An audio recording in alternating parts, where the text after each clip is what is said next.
चिंतामणि प्रकर सद्म सुकल्पवीक्ष लक्षावितेषु सुरभिरोभिपालयन्तं लक्ष्मी सहस्रशतसम्भ्रमसेव्यमानं गोविन्दमादिपुरुषं तमहं भजामि।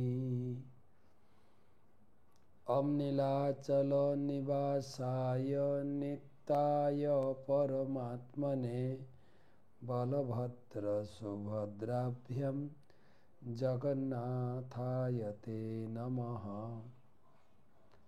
वन्देऽहं श्रीगुरो श्रीयुतपदकमलं श्रीगुरून् वैष्णवांश्च श्रीरूपं साग्रजातं सहगण रघुनाथान्वितं तं सजीवं साद्वैतं सावधूतं परिजनसहितं कृष्णचैतन्यदेवं श्रीराधाकृष्णपादान् सहगण ललिता श्रीविशाखान्वितांश्च नमो ॐ विष्णुपादाय कृष्णप्रेष्ठाय भूतले श्रीमते भक्तिवेदान्त स्वामिनिति नामिने। नमस्ते सारस्वते देवे गौरवाणी प्रचारिणे निर्विशेषशून्यवादी पाश्चात्यदेशतारिणे। जय श्री कृष्ण चैतन्य प्रभु नित्यानंद श्री अद्वैत गदाधर श्रीवासदि श्री गौर भक्तबिंद। हरे कृष्णा कृष्ण कृष्ण हरे हरे, हरे राम राम राम हरे हरे। ओम नमो भगवते वासुदेवाय, ओम नमो भगवते वासुदेवाय, ओम नमो भगवते वासुदेवाय। नारायणं नमस्कृत्य नरं चैव नरोत्तमं देवीं सरस्वतीं व्यासं ततो जयम् उदीरयेत्।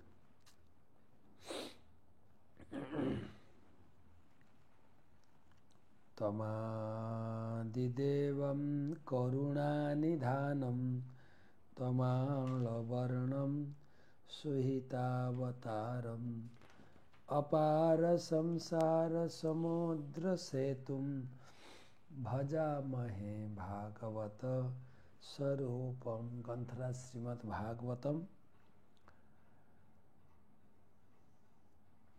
पंचम स्कंधे तृतीय अध्यायेर आजकेर आलोचना त्रयोदश श्लोक थेके नाभि महाराजेर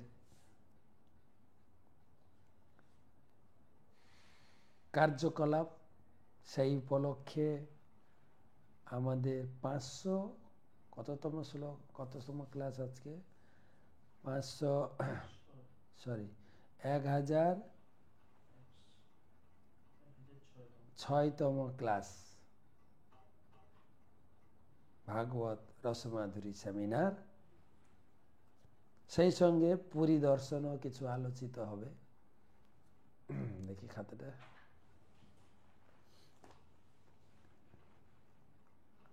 আর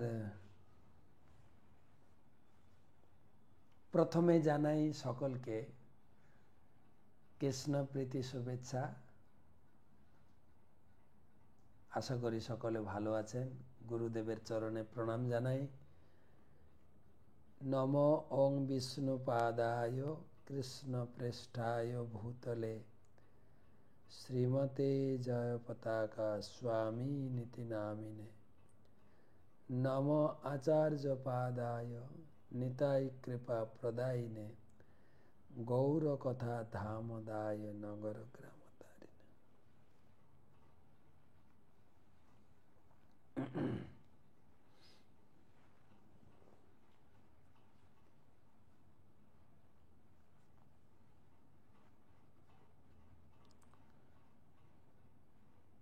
भागवत माहात्म्य श्रीमद् भागवतम नाम पुराणम लोक विस्तृतम शृणुयात् श्रद्धया युक्त मम संतोष कारणम।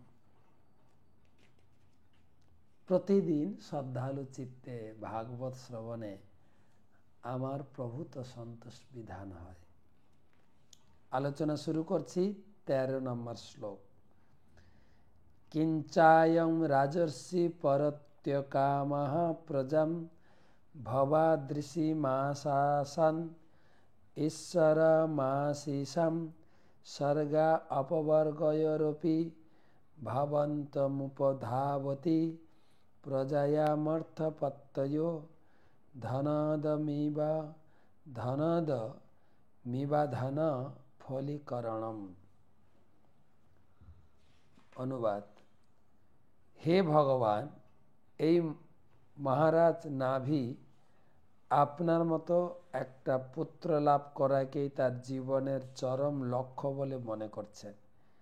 হে ভগবান, দরিদ্র ব্যক্তি যেমন মহাধনবান ব্যক্তির কাছে গিয়ে একটু শস্যকণা ভিক্ষা করে, তেমনি স্বর্গ অপবর্গ প্রদানে সক্ষম আপনার কাছে নাভি মহারাজ কেবল একটি পুত্র লাভের আকাঙ্ক্ষা করেছেন। আপনি তো অনেক কিছু দিতে পারেন, কিন্তু নাভি মহারাজ একটা পুত্র প্রার্থনা করেছেন আপনার মতো। এটা আপনার কাছে কিছু ব্যাপারই না। এর আগের শ্লোকে কিন্তু আগের শ্লোকগুলিতে কয়েকটা শ্লোকে এই পুরোহিতরা প্রার্থনা করেছেন যে আমরা কিছু চাই না, দেব দুর্লভ, ঋষিদের পক্ষে যা দুর্লভ, কিন্তু আপনি আমাদের দর্শন দিয়েছেন, এতেই যথেষ্ট। আপনার দর্শন কেবলমাত্র জন্ম মৃত্যু জরা ব্যাধি থেকে মুক্ত করতেই যথেষ্ট।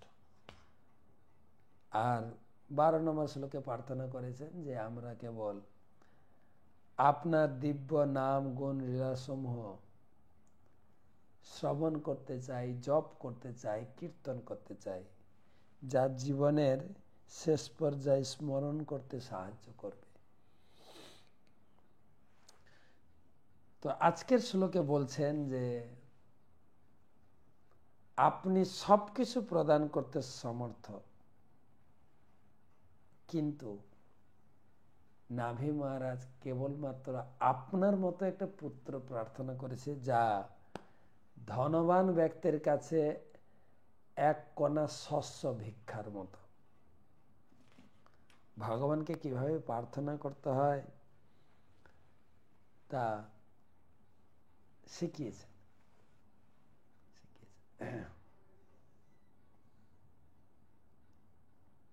তো আমাদের আজকে 1006 ক্লাস না 1005তম ক্লাসে আমরা 13 নম্বর শ্লোকে তাৎপর্য পড়ছি। মহারাজ নাভি যে কেবল একটি পুত্র লাভের জন্য সেই মহাযজ্ঞ অনুষ্ঠান করেছিলেন, সেই জন্য পুরোহিতরা একটু লজ্জিত হয়েছিলেন।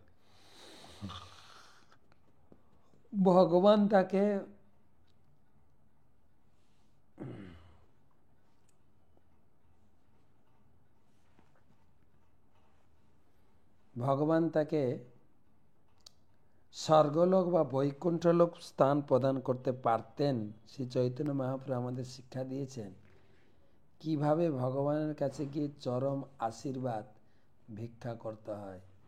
তিনি বলেছেন, ন ধনম ন জনম সুন্দরীং কবিতাং বা জগদীশ কাময়ে।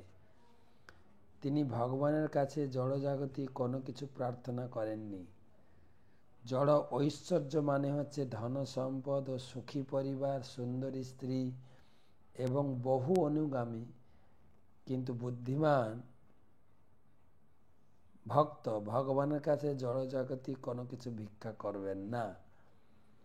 তার একমাত্র প্রার্থনা হচ্ছে মম জন্মনীশ্বরে ভবতাৎ ভক্তি অহিতুকিতই।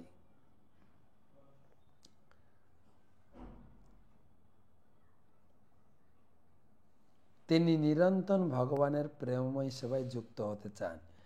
তিনি স্বর্গলোকে উন্নীত হতে চান না, অথবা জড়জগতের বন্ধন থেকে মুক্তি হতে চান না। তা যদি হতো তাহলে শ্রী চৈতন্য মহাপ্রভু বলতেন না মম জন্মনি জন্মনি। ভক্ত যদি ভগবানের সেবা করতে পারেন তাহলে বারবার জন্মগ্রহণ করতে তার কোনো আপত্তি থাকে না। প্রকৃতপক্ষে চরম মুক্তি হচ্ছে ভগবানের কাছে ফিরে যাওয়া। ভক্ত কখনো জড়জগতের কোনো বস্তু নিয়ে মাথা ঘামান না। যদিও মহারাজ নাভি ভগবান বিষ্ণুর মতো একটি পুত্র কামনা করেছিলেন, তবুও ভগবানের মতো পুত্র আকাঙ্ক্ষা করাও এক প্রকার ইন্দ্রিয় সুখ। শুদ্ধ ভক্ত কেবল ভগবানের প্রেমময় সেবায় যুক্ত হতে চান। তো 13 নম্বর শ্লোকে পুরোহিতরা নাভি মহারাজের হয়ে ভগবানের কাছে ভগবানের মতো একটা পুত্র প্রার্থনা করলেন। 14 নম্বর শ্লোক, কো বা ইহ তেহ পরাজিত অপরাজিতয়া মায়য়া ন বসিত পদব্যানা বৃত্তিমতি বিষয় রয়ানাবৃত প্রকৃতির অনুপাসিত মহৎচরণ। হে ভগবান, মহাজনের চরণ সেবা না করে কোন পুরুষই বা এই সংসারে আপনার মায়ার দ্বারা মোহিত চিত্ত বশীভূত এবং বিষের বেগে আচ্ছাদিত না হয়েছেন। আপনার মায়া দুর্জয়া, তার গতি কেউই লক্ষ্য করতে পারে না, অথবা কেউ বলতে পারে না কিভাবে তিনি কার্য করেন। আসলে আমরা আপনার মায়া সংসারে রয়েছি, তাই এই সংসারে আপনার মতো একটু সুপুত্র প্রার্থনা করছি। তাৎপর্য, মহারাজ নাভি পুত্র লাভের জন্য মহাযজ্ঞ অনুষ্ঠান করেছিলেন। সেই পুত্র ভগবানের মতো হতে পারে, কিন্তু এই প্রকার জড় কামনা বাসনা তা সে যতই মহৎ হোক বা ক্ষুদ্র হোক, তা মায়েরই প্রভাব। তাই ভগবত ভক্তিকে নিষ্কাম বলে বর্ণনা করা হয়। অন্নাভিলাষিতা শূন্যম। সকলেই মায়ের দ্বারা প্রভাবিত হয়ে সব রকম জড় বাসনা বন্ধনে আবদ্ধ হয়। মহারাজ নাভিও তার ব্যতিক্রমী ছিলেন না। মায়ার প্রভাব থেকে মুক্ত হওয়ার একমাত্র উপায় হচ্ছে মহান ভক্তের সেবায় যুক্ত হওয়া। মহান ভক্তের শ্রীপাদপদ্মের আরাধনা না করে কখনো মায়ার প্রভাব থেকে মুক্ত হওয়া যায় না। শ্রী নরোত্তম দাস ঠাকুর বলেছেন, ছাড়িয়া বৈষ্ণব সেবা নিস্তার পেয়েছে কেবা। মায়া অপরাজিত ও তার প্রভাব অপরাজিত। সেই কথা প্রতিপন্ন করে ভগবদ গীতায় বলা হয়েছে, দৈবী হেসি গুণময়ী মম মায়া দূরত্বয়া। ত্রিগুণাত্মিকা আমার মায়া শক্তি অতিক্রম করা খুব কঠিন। ভগবত ভক্তই কেবল মায়ের এই মহান প্রভাব অতিক্রম করতে পারেন। মহারাজ নাভি যে পুত্র কামনা করেছিলেন তাতে তার কোনো দোষ ছিল না, কিন্তু সমস্ত পুত্রের মধ্যে সর্বশ্রেষ্ঠ ভগবানের পুত্র কামনা করেছিলেন। ভগবত ভক্তির সঙ্গ করার ফলে জড় ও ঐশ্বর্যের বাসনা থাকে না, সে কথা চৈতন্য চরিতামৃতে বলা হয়েছে। সাধু সঙ্গ সর্বশাস্ত্রে কয়, লবমাত্র সাধু সঙ্গে সর্বসিদ্ধি হয়। মধ্যলীলায় 22 পরিচ্ছেদে 51 শ্লোকে বলা হয়েছে, মহৎ কৃপা বিনা কোনো কর্মে ভক্তি নয়, কৃষ্ণ ভক্তি দূরে রহু সংসার নহে ক্ষয়। কেউ যদি ঐকান্তিক মায়ার প্রভাব থেকে মুক্ত হয়ে ভগবত ধামে ফিরে যেতে চান, তাহলে তাকে অবশ্যই সাধু সঙ্গ করতে হবে। সেটি হচ্ছে সমস্ত শাস্ত্রের সিদ্ধান্ত। ভগবত ভক্তের ক্ষণিক সঙ্গ প্রভাবেও মায়ের বন্ধন থেকে মুক্ত হওয়া যায়। শুদ্ধ ভক্তের কৃপা ব্যতীত অন্য কোনো উপায়ে জড়জগতের বন্ধন থেকে মুক্ত হওয়া যায় না। বিশেষ করে ভগবানের প্রেমময় সেবা লাভ করতে হলে শুদ্ধ ভক্তের সঙ্গ নিতান্তই আবশ্যক।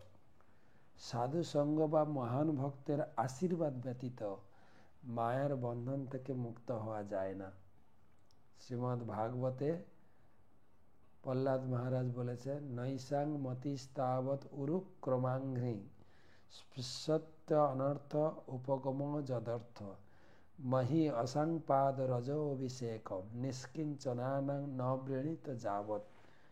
মহান ভক্তের পদরজ মস্তকে ধারণ না করলে ভগবানের শুদ্ধ ভক্ত হওয়া যায় না। শুদ্ধ ভক্ত নিষ্কিঞ্চন অর্থাৎ জড় জগৎকে ভোগ করার কোনো বাসনাই নেই। সেই গুণ অর্জন করতে হলে শুদ্ধ ভক্তের শরণ গ্রহণ করতে হয়। শুদ্ধ ভক্ত সর্বদাই মায়ার বন্ধন থেকে মুক্ত। আর একটা শ্লোক পড়ি, তাহলে এই ঋত্বিকদের বা পুরোহিতদের প্রার্থনা সমাপ্ত হবে। যদুহ বাব তব পুনরদভ্র কর্তরিহ সমাহুত তত্রার্থ ধিয়াম মন্দানাম নস্তৎ যদ্যবহেলনম দেব দেভার্ষি সাম্যেন সর্বান পতিবৌঢ়ুম বিদুষাম। হে ভগবান, আপনি বহু অদ্ভুত কার্য করেন। এই মহাযজ্ঞ অনুষ্ঠানে আমাদের একমাত্র উদ্দেশ্য হচ্ছে পুত্র লাভ করা। তাই আমাদের বুদ্ধি মোটেই তীক্ষ্ণ নয়। জীবনের প্রকৃত উদ্দেশ্য নির্ধারণ করতে আমরা অভিজ্ঞ নই। জড়ে উদ্দেশ্য সাধনের এই তুচ্ছ যজ্ঞ আপনাকে আহ্বান করে আমরা নিশ্চয়ই আপনার শ্রীপাদপদ্মে মহা অপরাধ করেছি। তাই হে ভগবান, আপনার সমদর্শিতার গুণে কৃপাপূর্বক আমাদের ক্ষমা করবেন। হতে পারে না এইটুকু পুত্র লাভের জন্য, পুত্রের বরদান দেওয়ার জন্য ভগবানকে বৈকুণ্ঠ ছেড়ে এখানে আসতে হলো। সেদিন ক্ষমা চাইছেন, তাৎপর্য পড়িনি। এক অতি তুচ্ছ কারণে ভগবানকে বৈকুণ্ঠ থেকে ডেকে আনার ফলে ঋত্বিকেরা অত্যন্ত অনুতপ্ত হয়েছিলেন। শুদ্ধ ভক্ত কখনো অনর্থক ভগবানকে দর্শন করতে চান না। ভগবান বহু কার্যকলাপে যুক্ত, তাই শুদ্ধ ভক্ত তার নিজের ইন্দ্রতৃপ্তি সাধনের জন্য খেয়াল খুশি মতো ভগবানকে দর্শন করতে চান না। শুদ্ধ ভক্ত কেবল ভগবানের কৃপার উপরে নির্ভরশীল এবং ভগবান যখন প্রসন্ন হন তখন তিনি তাকে প্রত্যক্ষ দর্শন করতে পারেন। ভগবান হচ্ছেন ব্রহ্মা শিবাদি মহাদেবতাদের অগোচর। ভগবানকে আসতে আহ্বান করে নাভি মহারাজের পুরোহিতরা নিজেদের মূঢ়তা প্রতিপন্ন করেছিলেন, যে তা সত্ত্বেও ভগবান তার অহেতুকী কৃপাবশে সেখানে এসেছিলেন। তাই তারা সকলে ভগবানের কাছে ক্ষমা প্রার্থনা করছেন। জড়জাগতিক লাভের জন্য ভগবানের আরাধনা করা মহাজনদের দ্বারা অনুমোদিত হয়নি। সেই সম্বন্ধে বলা হয়েছে, চতুর্বিধা ভজন্তে মাম জনা সুকৃতি নহর্জুন আর্ত জিজ্ঞাসু অর্থাৎ জ্ঞানী চ ভরতর্ষভ। হে অর্জুন, চার প্রকার সুকৃতি সম্পন্ন ব্যক্তি আমার ভজনা করেন। তারা হচ্ছেন আর্ত অর্থাৎ জিজ্ঞাসু জ্ঞানী। ভক্তির শুরু তখন হয় যখন মানুষ দুর্দশায় পড়ে বা ধন কামনা করে অথবা পরম সত্যকে জানার অভিলাষী হয়। কিন্তু যারা এইভাবে ভগবানের সমীপবর্তী হয় তাদের পক্ষে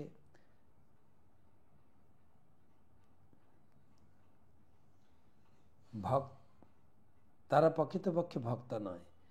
যেহেতু তারা পরম সত্য পরমেশ্বর ভগবান সম্বন্ধে জিজ্ঞাসু, তাই তাদের পুণ্যবান সুকৃতিন বলে স্বীকার করা হয়। ভগবানের বিবিধ কার্যকলাপ না জানার ফলে জড়জাগতিক লাভের জন্য অনর্থক ভগবানকে বিরক্ত করে।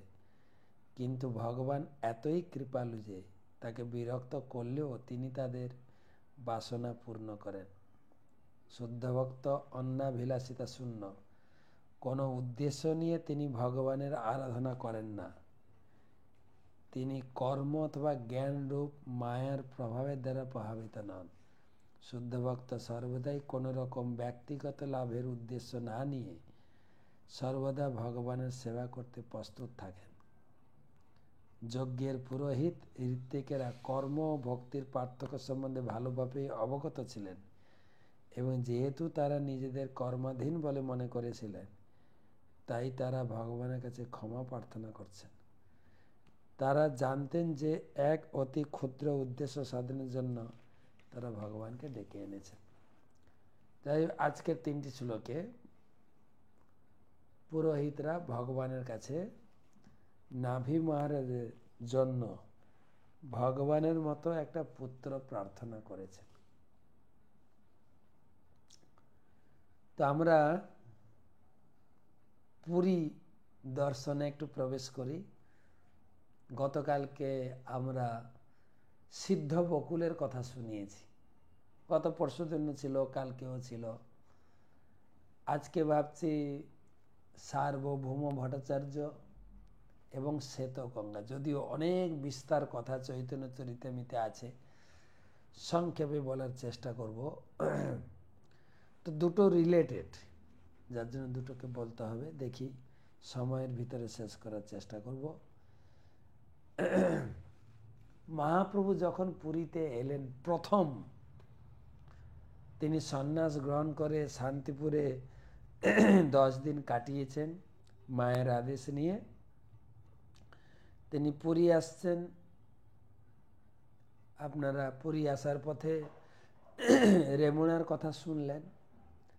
রেমুনা থেকে বেরিয়ে তিনি যাজপুর বিরজা মন্দির দর্শন করেছেন, কটকে এসেছেন, ভুবনেশ্বর দর্শন করেছেন। ভুবনেশ্বরের কথা আমি এর পরে শোনাবো, কেন পুরীর অনেক বাকি থেকে গেছে। যদিও আজকে আমরা ভুবনেশ্বরেই রয়েছি, তো পুরীর কয়েকটা কথা শোনাতে চাইছিলাম।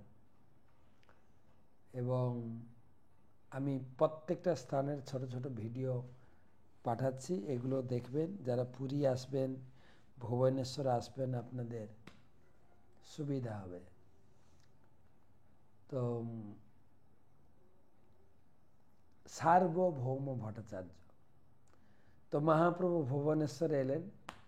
ভুবনেশ্বর থেকে এলেন দণ্ডভাগা নদী, সে তারও কাহিনী রয়েছে।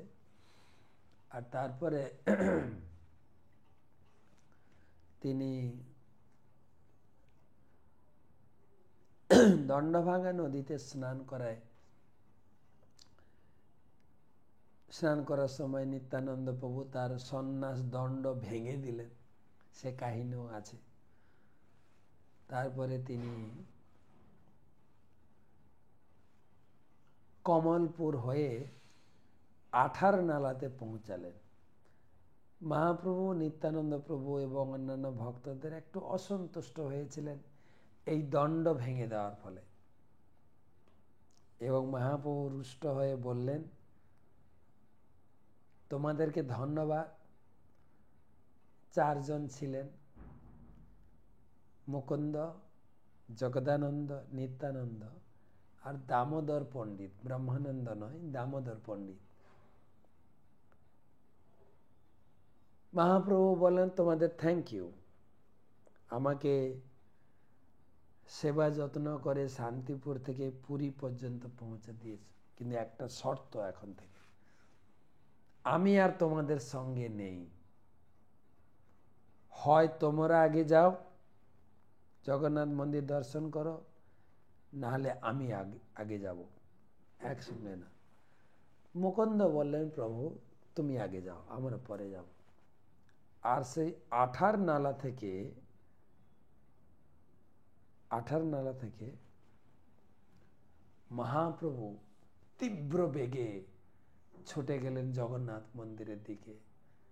মন্দিরে প্রবেশ করে জগন্নাথকে দর্শন করে শ্যাম সুন্দর রূপে দর্শন করলেন।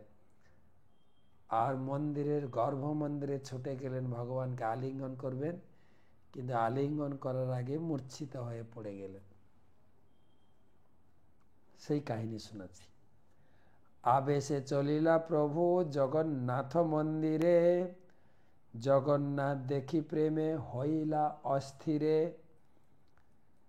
জগন্নাথ আলিঙ্গিতে চলিলা ধাইয়া, মন্দিরে পড়িলা প্রেমে প্রেমাবিষ্ট হইয়া, দৈবে সার্বভৌম তাহারে করে দর্শন, পরিচা মারিতে তেহ কইলা নিবারণ। যেই মহাপ্রভু মূর্ছিত হয়ে পড়ে গেছেন, পরিচা মন্দিরে যারা ছিলেন সিকিউরিটি, তারা এসে মহাপ্রভুকে পিটাবেন, কিন্তু দৈবের কমে সার্বভৌম এসে সবাইকে বারণ করলেন।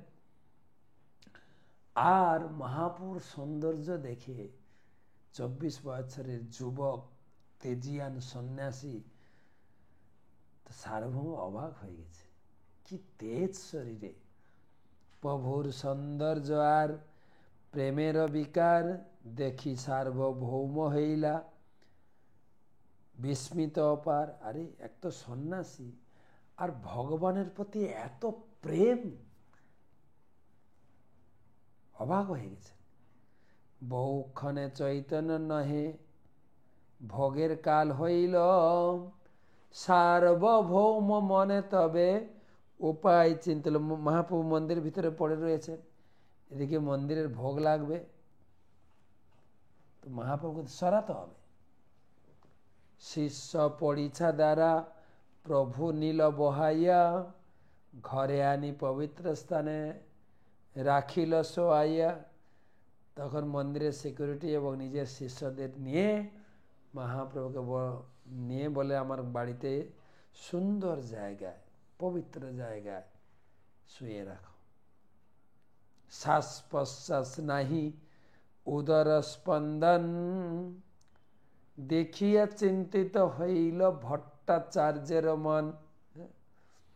শ্বাস প্রশ্বাস নেই, নিঃশ্বাসে উদর স্পন্দনও নেই, তিনি একটু চিন্তিত হয়ে গেছেন।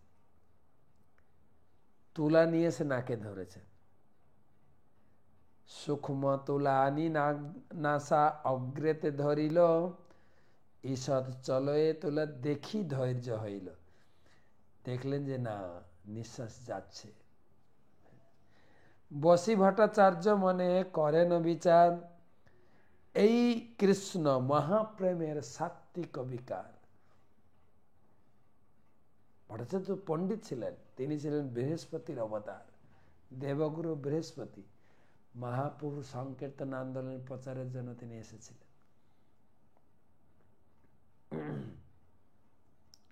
তিনি বসে বসে অনুধাবন করলেন, এটা সাধারণ কিছু নয়, এটা মৃগী রোগ নয়, এটা যে ভগবানের প্রতি প্রেমের বিভিন্ন প্রকার বিকার, অষ্টসাত্ত্বিক বিকারের একটা। সুদীপ্ত সাত্ত্বিক এই নাম যে প্রলয়, নিত্য সিদ্ধ ভক্তে সে সুদীপ্ত ভাব হয়।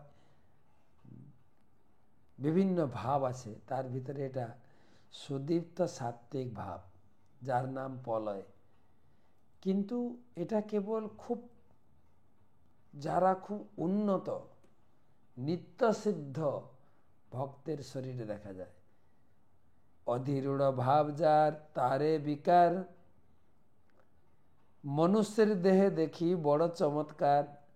কিন্তু এই বিকার সাধারণ মানুষের মধ্যে দেখছি, ও তো বুঝতে পারেনি সাধারণ না, ইনি তো ভগবান। এত চিন্তি ভট্টাচার্য আছেন বসিয়া, নিত্যানন্দাদিদ সিংহ দ্বারে মিলিল আসিয়া। আর বলতে বলতে পিছনে 4 জন মহাপ্রভুর সঙ্গে যারা এসেছিলেন, তারা এসে মন্দিরে পৌঁছেছেন। তারা শুনতে পেয়েছে একজন সন্ন্যাসী মন্দিরের ভিতরে দর্শন করতে গিয়ে মূর্ছিত হয়ে পড়ে গেছে, আর তাকে সার্বভৌম বাড়িতে নিয়ে গেছে। তারা শুনে লোকে কহে অনন্যবাত, এক সন্ন্যাসী আসি দেখে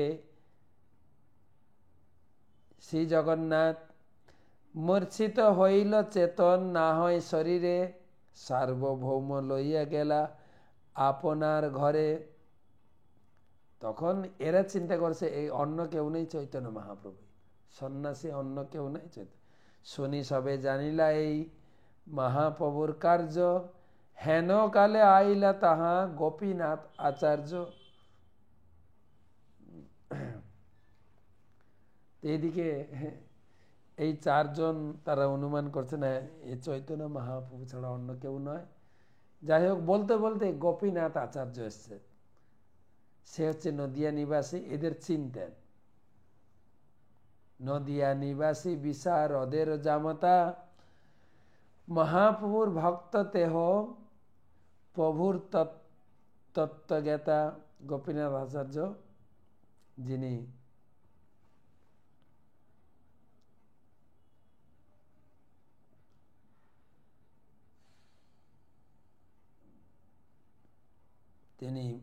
বিশারদ মহেশ্বর বিশারদের জামাতা ছিলেন।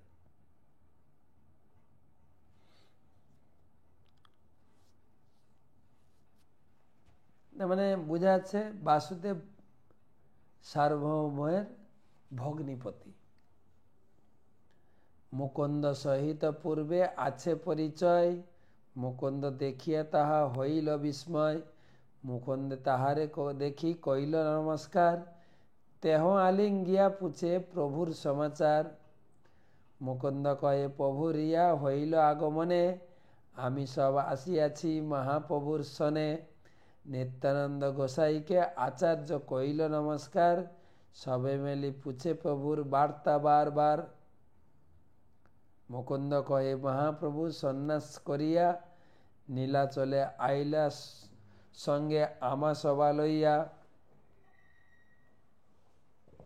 বলে তোমরা সব এখানে? আমরা সব মহাপ্রভুর সঙ্গে এসে, মহাপ্রভু সন্ন্যাস গ্রহণ করে পুরী আসছিলেন, আমাদেরকে নিয়ে এসছে। কিন্তু হয়েছে কি, আমা সবা ছাড়ি গেলা, আমা সবা ছাড়ি আগে গেলা দর্শনে, আমি সব পাছে আইলাম তার অন্বেষণে। অনন্য লোকের মুখে যে কথা শুনিল, সার্বভৌম গৃহে প্রভু অনুমান কইল। ঈশ্বর দর্শনে প্রভু প্রেমে অচেতন, সার্বভৌম লইয়া গেলা আপন ভবন। তোমার মিলনে যাবে আমার হইল মন, দৈবে সেখানে পাইল তোমার দর্শন। তো আমার মনে হয় লোকে কানাকানি করছেন, এক সন্ন্যাসী ভগবানকে দর্শন করে মূর্ছিত হয়ে পড়ে গেছে, নিশ্চয়ই মহাপ্রভু সার্বভৌম বাড়িতে নিয়ে গেছে। আমার তোমার কথা খুব মনে হচ্ছিল, যাকে তোমাকে পেলাম। চলো সবে যাই সার্বভৌমের ভবন, প্রভু দেখি পাছে করিব ঈশ্বর। এখন ভগবানের মন্দিরে ঢুকবো না, আগে মহাপ্রভুকে দেখি উনি কোথায় আছেন। এত শুনি গোপীনাথ সবারে লইয়া, সার্বভৌম ঘরে গেলা হরষিত হইয়া। আনন্দে তাদের নিয়ে সার্বভৌমের বাড়িতে গেলেন। সার্বভৌম স্থানে গিয়া প্রভুকে দেখিল। প্রভু দেখিয়া আচার্যের দুঃখ হর্ষ হইল। প্রথমে দুঃখ হলো, কেন এই অবস্থা অচেতন হয়ে পড়ে আছেন মহাপ্রভু। আর আনন্দ হলো কেন, মহাপ্রভুকে পেয়ে, সে নদিয়ার মহাপ্রভুকে পেয়েছে। সার্বভৌমে জানাইলা সভা নিল অভ্যন্তরে, নিত্যানন্দ গোসাই রে তেহ কইলা নমস্কারে। নিত্যানন্দ প্রভুকে সার্বভৌম প্রণাম করলেন, সবাই ভিতরে গেলেন। সভা সহিত যথাযোগ্য করিল মিলন, প্রভু দেখি সবার হইল হরষিত মন। সার্বভৌম পাঠাইল সভা দর্শন করিতে, চন্দনেশ্বর নিজ পুত্র দিল সবার সাথে। তখন এরা নিশ্চিত হলেন যে মহাপ্রভু এখানে। আর নিত্যানন্দ প্রভু জানে মহাপ্রভু এরকম তো বারে বারে দেখেছি, মহাপ্রভু কৃষ্ণপ্রেমে এখন মূর্ছিত আছেন, পরে নিদ্রা ভাঙবে।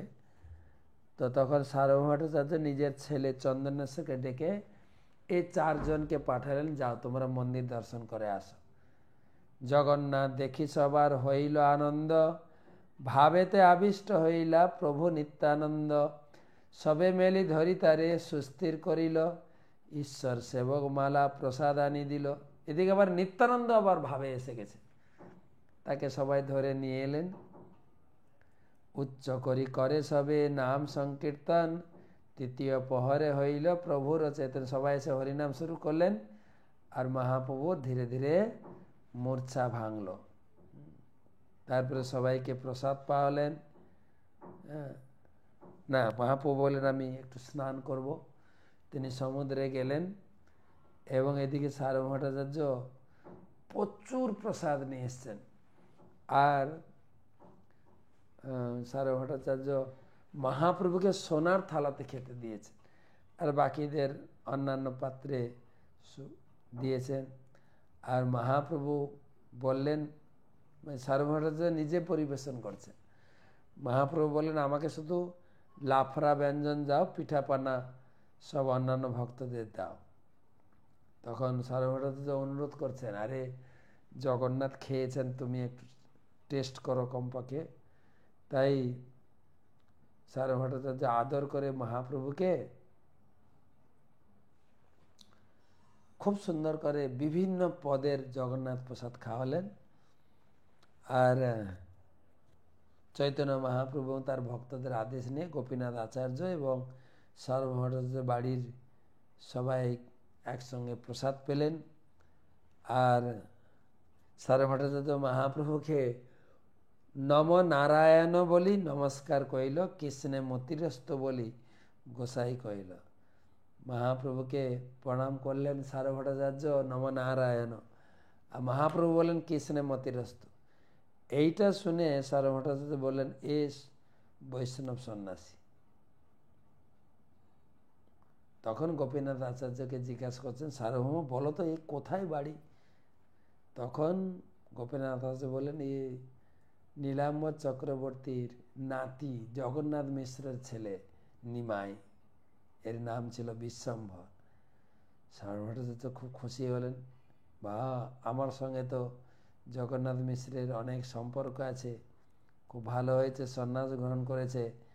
আমি একে এখন বেদান্ত শোনাব যাতে তোমার সন্ন্যাস ধর্ম রক্ষা হয়।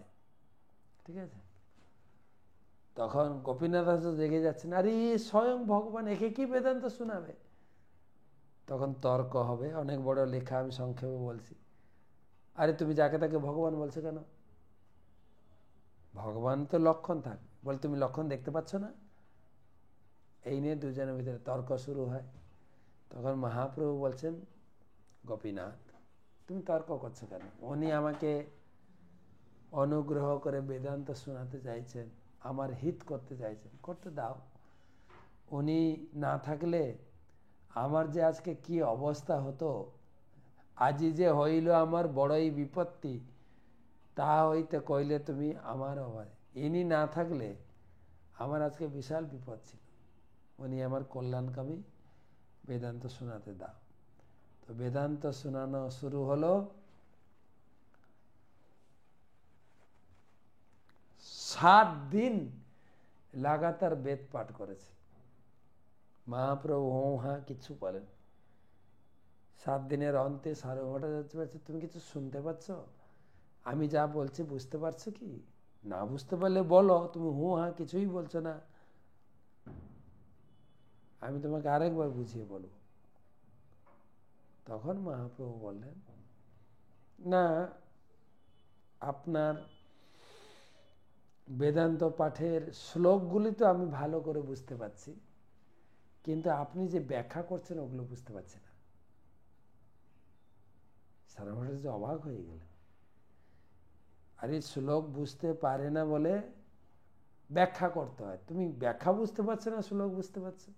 বলছে হ্যাঁ, শ্লোকে পরিষ্কারভাবে রয়েছে ভগবানের গুণমহিমা, ভগবান একজন ব্যক্তি, তিনি এত লীলা করেছেন। আর আপনি কিনা বলছেন নিরাকার। সাক্ষাৎ ভগবানকে নিরাকার বলে খণ্ড খণ্ড করছেন, তার হাত নেই, তার পা নেই, তার চাক নেই। আরে শাস্ত্রে বলা হয়েছে সর্বত পানি পাদম, তৎ গীতায় ভগবান বলছেন সর্বত অক্ষে শ্রীরণমুখম সর্বত শ্রুতিমান লোকে সর্বম আবৃত তিষ্ঠতি। সব জায়গায় আমি আছি, চোখ কান হাত পা মাথা নিয়ে। আর আপনি বলছেন ভগবান নিরাকার। ভগবান যুদ্ধক্ষেত্রে দাঁড়িয়ে অর্জুনকে জ্ঞান দিলেন, গীতার জ্ঞান, যে গীতার জ্ঞান আমরা পড়ছি, বলছেন ভগবান নিরাকার। আপনি আমাকে বেদ শোনাচ্ছেন, যদি আমি বলি না সার্বভৌম ভট্টাচার্য বলে কেউ নেই, উনি নিরাকার, আপনি মেনে নেবেন? তাই আপনার ব্যাখ্যা ভুল।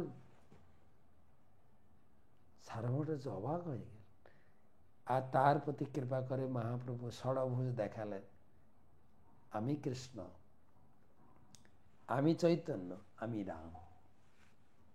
সেই লীলা ওখানে সার্বভৌমরাজের বাড়িতে।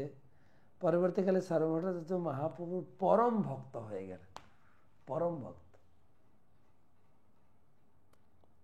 তো শেষের দিকে এসে গেছে। তো সেই সার্বভৌমরাজের বাড়িতে আমরা বসে রাধা রসিক রায় দর্শন করলাম। রাধা রসিক রায়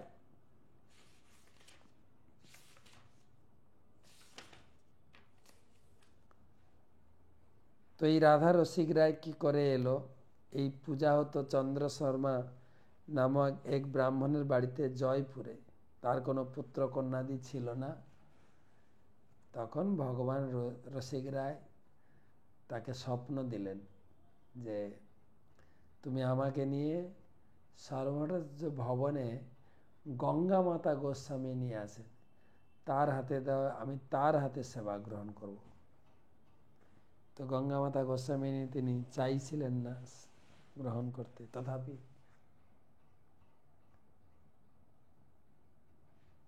তো বলে না, আমি নিজে কোথায় থাকি, নিজের কোনো অর্থ নেই। তিনি বৈরাগী ছিলেন খুব। তার কাহিনী আমি কালকে শোনাবো, আজকে রাত হয়ে গেছে, আজকে না। তো আমি সেবা করবো না। কিন্তু সেই চন্দ্র শর্মা বললেন যে হ্যাঁ, ভগবান আমাকে স্বপ্নাদেশ দিয়েছে। রেগে মেগে তার বাগানে বিগ্রহ রেখে চলে এলেন। বিগ্রহ স্বপ্ন দিলেন গঙ্গা মাতা গোস্বামীকে, আমি এখানে আছি, আমার সেবা করো। তখন সুন্দর রাধা রসিক রায় দর্শন করলাম, আর অন্যান্য বিগ্রহ ছিল, রাধা রসিক রায় মেন। তো আপনারা গেলে সার্বভৌমরাজ ভবনে বসবেন, যেখানে মহাপ্রভুকে বেদান্ত শুনিয়েছেন, সেই গদিতে আমরা বসে পাঠ শুনি চৈতন্য চরিতামৃত। তো কয়টা স্থান দেখলেন? হরিদাস ঠাকুর সমাধি, আমাদের ভক্তি কুটি যে ইস্কন মন্দির, জগদানন্দ পণ্ডিতের বাসভবন, তারপরে সিদ্ধবকুল, সিদ্ধবকুল থেকে সার্বভৌম ভবন, আর শ্বেতগঙ্গা বা গঙ্গা মাতা গোস্বামী সম্বন্ধে কালকে আলোচনা করব। জয় জগন্নাথ, শুভরাত্রি।